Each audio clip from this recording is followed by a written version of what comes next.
பிரியமானவர்களே, இயேசு கிறிஸ்துவின் நாமத்தில் உங்களுக்கு என் அன்பின் வாழ்த்துக்கள். எப்படி இருக்கிறீங்க? நல்லா இருக்கிறீங்களா? நீங்க சந்தோஷமா மன மகிழ்ச்சியா இருக்கும்படி ஆண்டவர் விரும்பி உங்களோட பேசுகிறார். ஆனால் அந்த தினமும் அவர் உங்களை அன்பா விசாரிக்கிறார்ல, நீங்க எப்படி இருக்கிறீங்க, நல்லா இருக்கீங்களான்னு சொல்லி இயேசு கிறிஸ்து உங்களை மேல ரொம்ப அன்பும் அக்கறையும் உள்ள ஒரு தேவன். 1 பேதுரு 5:7 இயேசு கிறிஸ்து உங்களை விசாரிக்கிறவரானபடியால் உங்கள் கவலைகளை எல்லாம் அவர் மேல் வைத்து விடுங்கள் என்று ஆண்டவருடைய வார்த்தை சொல்லுகிறாரு. இது கவலையோடு இருக்கீங்க, ஏதோ ஒரு கவலை, குடும்பத்தை குறித்து, எதிர்காலத்தை குறித்து, அவருடைய தேவைகளை குறித்து, அல்லது உங்களுக்கு வந்திருக்கிற பிரச்சனை குறித்து கவலைப்படுறீங்களா?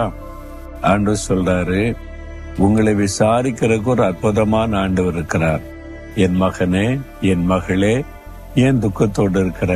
உனக்கு என்ன பிரச்சனை? உனக்கு எது கவலையை கொடுக்குது? நான் உனக்கு என்ன செய்யணும்?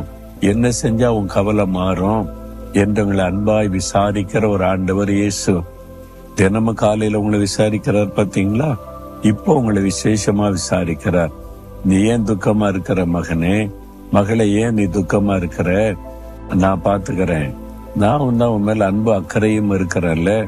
கவலையெல்லாம் என் மேல வச்சிரு, கொண்டா என்கிட்ட கொடு. என்ன கவலை என்கிட்ட தந்துரு. உன் உள்ளத்துல வச்சிருக்காத. எதுக்கு நீ சுமந்துகிட்டு இருக்கிற? நீ கவலைப்படுறதுனால ஏதாவது மாற்றம் வரப்போகுதுன்னு நினைக்கிற? தேவையே சந்திக்கப்படாது, மாற்றமும் வராது. நீ கவலைப்பட உனக்கு பாதிப்பு தான் வரும், வியாதி தான் வரும், பிரச்சனை தான் வரும். என்கிட்ட கொடுத்துறான்னு சொல்றார். என் மேல வச்சிரு. அந்த கவலையை என்கிட்ட கையில தந்துரு, நான் பாத்துக்கிறேன்.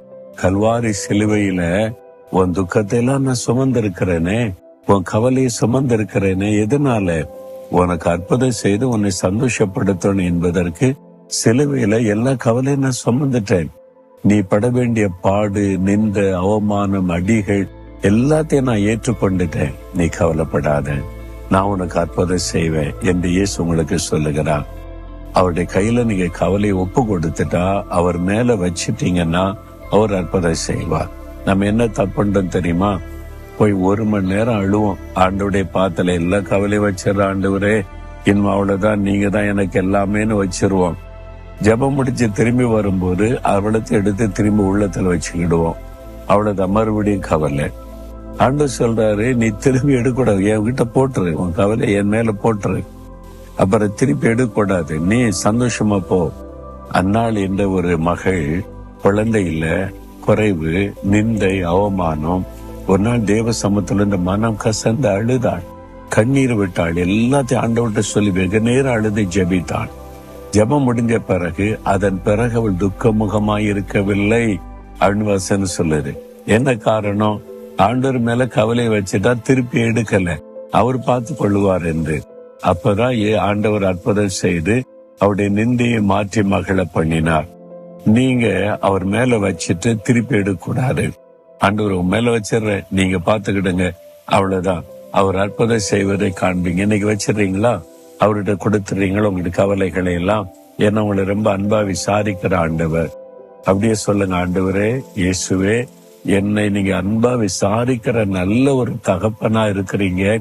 உங்ககிட்ட என் பாரத்தை எல்லாம் நான் இறக்கி வச்சிடுறேன், நீங்க பார்த்து கொள்ளுங்க.